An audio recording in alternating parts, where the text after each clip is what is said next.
জয়গুরু। দেখুন, আমরা প্রত্যেকে সবাই নিজের ভালো চাই, কিছু ভালো করতে চাই। এটা খুবই সত্য কথা।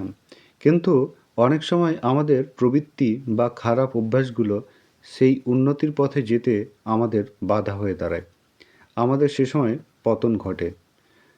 আজকের আলোচনার বিষয় এটাই, পরম দয়াল শ্রী শ্রী ঠাকুর এ প্রসঙ্গে ঠিক কী বলে গেছিলেন, আসুন জেনে নিই। কেষ্টদা নামক এক গুরু ভাই একবার পরম দয়াল শ্রী শ্রী ঠাকুরকে প্রশ্ন রেখেছিলেন এই বিষয়টাকে কেন্দ্র করেই, যে এমন কোনো অবস্থা কি আছে যেখানে আর পতন হয় না?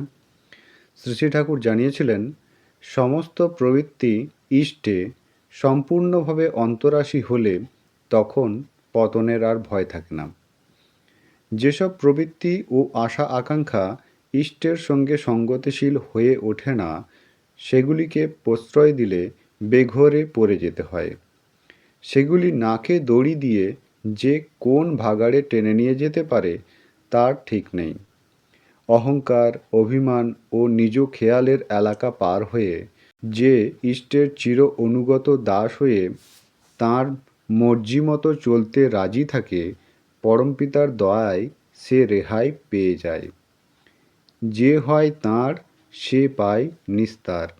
সত্যিকার টান থাকলে সাময়িক স্খলন পতন হলেও আবার ঠেলে ওঠে। অনুতাপ তাকে এমন করে ঠেসে ধরে যে সে নিজেকে সংশোধন না করেই পারে না।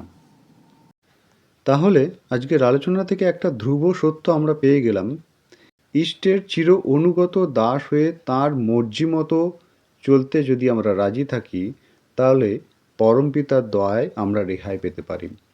আমাদের সে সময় আর পতন ঘটে না।